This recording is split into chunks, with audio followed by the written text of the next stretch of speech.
जी आज आपने ज्ञापन दिया, इसके बारे में बता दीजिए। ज्ञापन दिता है और जिस ढंग के नाल हिंदी में अगर आप चंडीगढ़ की गल करिए उत्थे किसान अगे बढ़ते भी नजर आए, पानी की बचारा की हुई है और इत्थे जिस तरह की तस्वीर योगेंद्र जी बोलिए। आज 26 जून के दिन देश भर में संयुक्त किसान मोर्चा ने फैसला किया था कि हम एक रोष पत्र, ये रोष पत्र है, मांग पत्र नहीं है, ये रोष पत्र हम गवर्नर के माध्यम से पूरे देश में राष्ट्रपति के नाम ये रोष पत्र पहुंचाएंगे। इसलिए आज हरियाणा के कोने कोने से किसान आए, किसान महिलाएं आई, देखिए पीछे कहाँ से किसान महिलाएं हमारी आई है, सब आए। हरियाणा के किसानों पे दो तोहमत लगती थी। एक तो सरकार कहती थी कि किसान इसके साथ नहीं है। आप पत्रकार हैं, आज आपने देख लिया कि हरियाणा के कोने कोने से कहाँ से किसान आए कि पार्टियों के दलाल आए। आप देख लेना, आप खुद बता देना।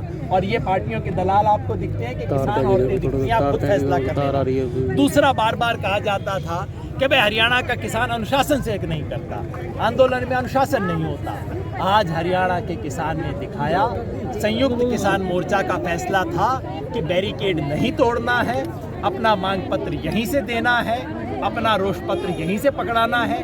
और हरियाणा के किसानों ने अनुशासन का पूरा पालन किया और दिखाया कि जब अनुशासन से करना होता है हम अनुशासन से करते हैं। 7 महीने पूरे हो गए। आज इस रोष पत्र के माध्यम से ये आंदोलन एक नए फेज में चला गया है।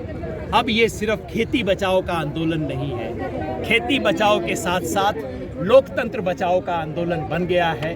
26 जून इमरजेंसी के दिन जो सारा देश लोकतंत्र को बचाने के दिवस के रूप में, संघर्ष के दिवस से मानता है, उस दिवस पे किसानों ने इस देश के बड़े आंदोलन की कमान संभाल ली है।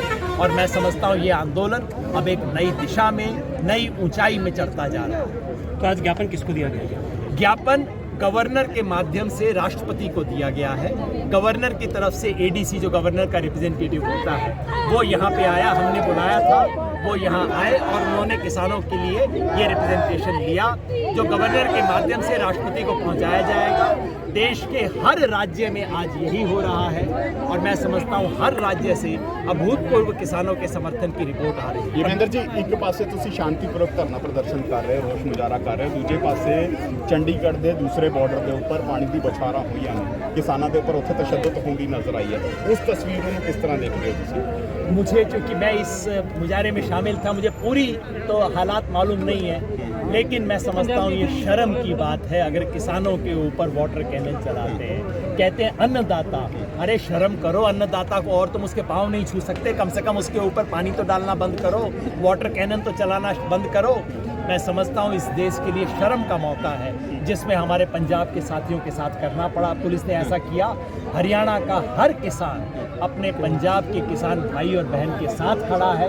हरियाणा किसान के और पंजाब किसान को तोड़ने की जो कोशिश थी पूरी तरह से नाकामयाब हुई। बिजली बोर्ड का मंत्री का भी एक बयान आया है कि बातचीत करके हल करने लिए तैयार हैं, लेकिन तुसी पहला भी लैटर भेजा सी, अजे तक जवाब नहीं आया। आज मौखिक तौर पे कहते नजर आ रहे हैं कि हल कर लेने हैं, लेकिन बातचीत भाई हम तो पहले दिन से तैयार हैं बातचीत के लिए। दिल्ली में जाके बैठने का कोई शौक तो है नहीं, कोई हम इंडिया गेट देखने वहाँ गए नहीं है, हमें तो बातचीत करने जाना है। लेकिन कृषि मंत्री चालाकी करते हैं, कहते हैं मैं आधी रात को बात करने को तैयार हूँ, लेकिन किसान कानून को रद्द करने की बात ना करें। अरे भाई ना जी, आधी रात को बात ना करो, आप दिन के टाइम बात कर लो और उसमें बात करो जो हमें बात करनी है उसके ऊपर।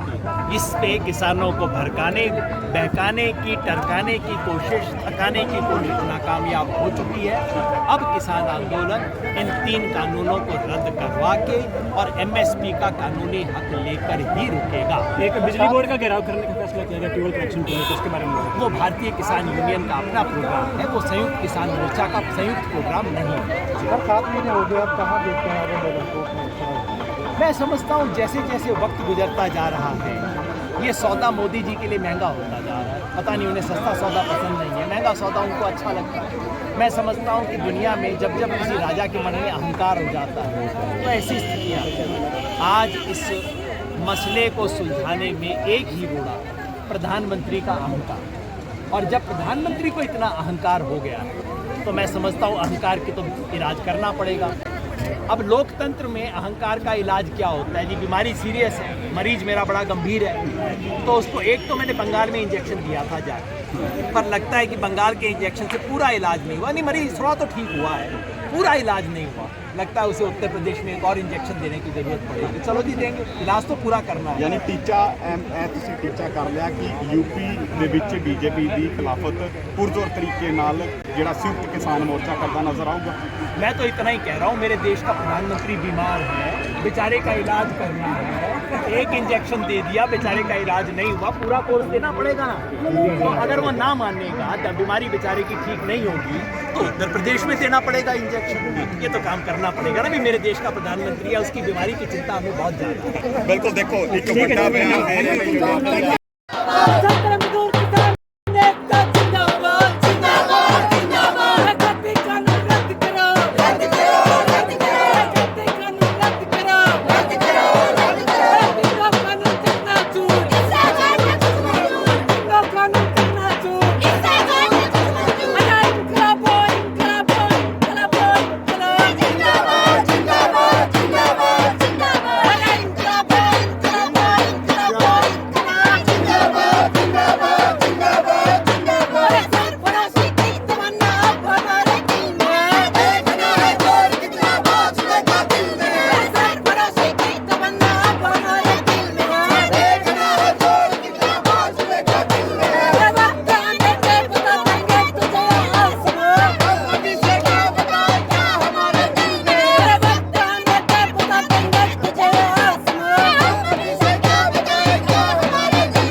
शिक्षा नीति वापिस लो, वापिस लो, वापिस लो।